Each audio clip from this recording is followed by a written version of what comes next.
Welcome to day 14 of the Negativity Fast Positivity Feast.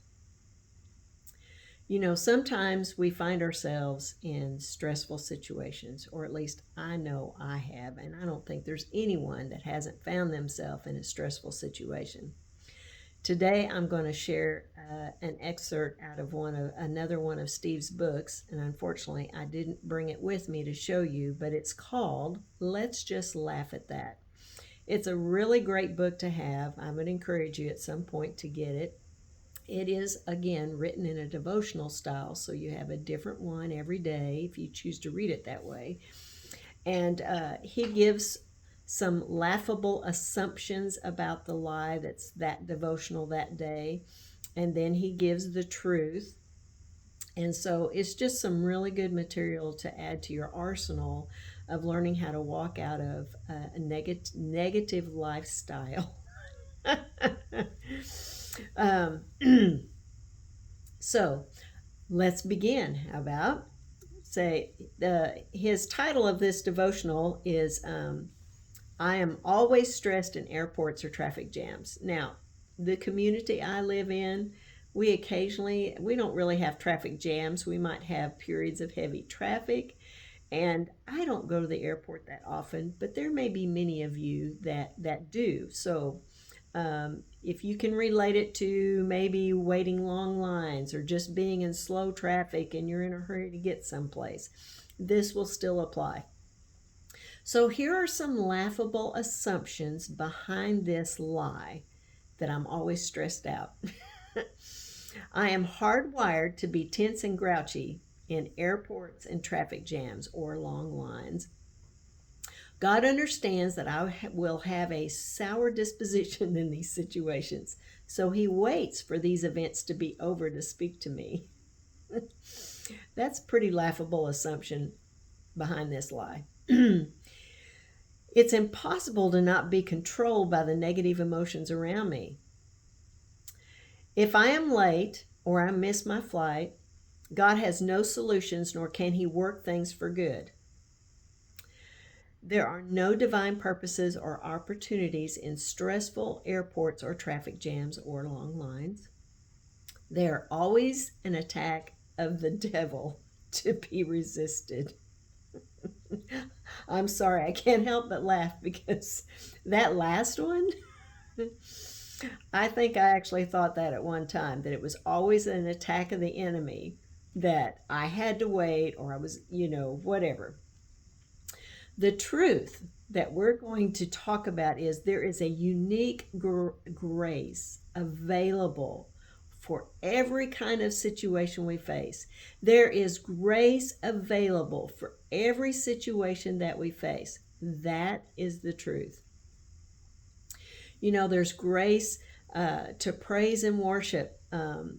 He uses the example out of Acts 16 through 34, where Paul and Silas were imprisoned, and yet they worshiped God. And they brought about a powerful moment. There is grace that provides strength, and he uses the scripture out of 2 Corinthians 12:9, that my grace is sufficient for you. My strength is made perfect in weakness. And we have too. There is a delivering grace that increasingly manifest as we walk in peace. And he uses the scripture Luke 4:30, where it says, then passing through the midst, they're talking about Jesus, he was walking through the midst of those who wanted to kill him, he went his way. Now, there are some strategies for overcoming this lie. Would you like to hear them? Of course you do. First, realize this is an opportunity to build your peace muscle. Yeah, you can't strengthen a muscle without having some resistance, right? In Romans 16:20 it says, and the God of peace will soon crush Satan underneath your feet. And in in Mark 4:35 through 41 is a story where it says that Jesus was in the boat with the disciples and he was asleep during a storm. and he got up to rebuke it. Stressful situations create an opportunity to access higher levels of peace that will give us greater authority over the storms in our life. Now, that's an encouraging word right there. We have everything we have need of inside of us because of the living God who lives inside of us. Number two, increase your time management skills. And I'm laughing at this one because this one nailed me on the head. It says increase your skills, time management skills, I'm sorry, but let go of perfectionism so you can enjoy the journey. Oh my goodness. Much stress can be reduced by giving yourself extra time.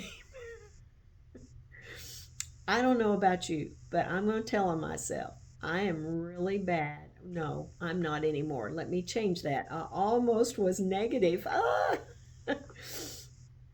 There was a time, and I still have to watch myself occasionally, where I will wait up till I give myself just enough time to get where I need to be. And the thing is, when you don't allow extra time for unexpected things to happen, and then the unexpected thing happens and you end up being late and you end up being frustrated and annoyed, and then your attitude changes and you're negative. I sound like someone speaking from experience, right? So, allowing yourself more time, preparing or planning for the unexpected, because there's going to be things that you cannot foresee is going to happen. And it's not just an attack from the enemy. Let's not give him that much credit. Number three, look for divine purpose in the situation. I'm getting better at this. Open your eyes to opportunities all around you. Maybe you've been delayed because God wanted you to encounter someone that needed an encouraging word, or needed to be loved on. Who knows? But open your eyes to the opportunities all around you. Is there someone to minister to? Is there something to do?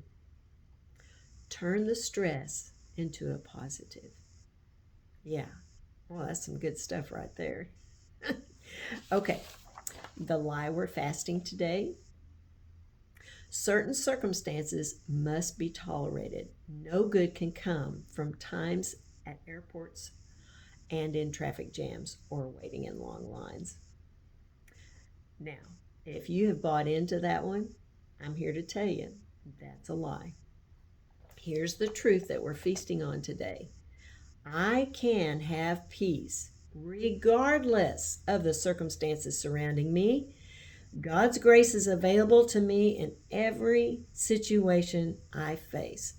That is the truth. And that's the truth you need to meditate on. Okay. Hope I don't lose my voice in the midst of this.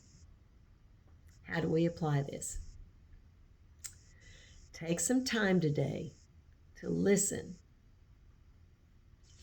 and to meditate. You might take a listen to a worship song.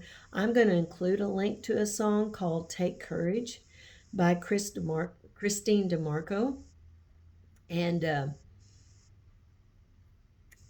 I think that you will find this song very encouraging. But you don't have to listen to this one. You can pick one of your choosing. Just take some time and ask the Lord, are there some places where you can get better at handling your stress? I don't know about you, but for the longest time, I didn't even realize how much stress I was holding in my body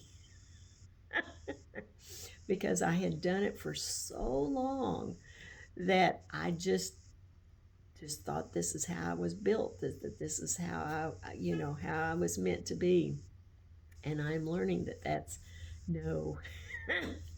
We were not intended intended, we were not created to carry stress. And so I just want to encourage you. It's like you too can learn to press in more, or get better at turning to God when you encounter stressful things. Begin to change. Ask God to help you change how you think, and ask God to help you see what He sees, and ask Him if there's opportunities right before your eyes that you've just not seen yet. All right. I bless you with eyes to see, ears to hear, and a heart to know the truth. Have a great day, and I'll see you back here again tomorrow. Bye.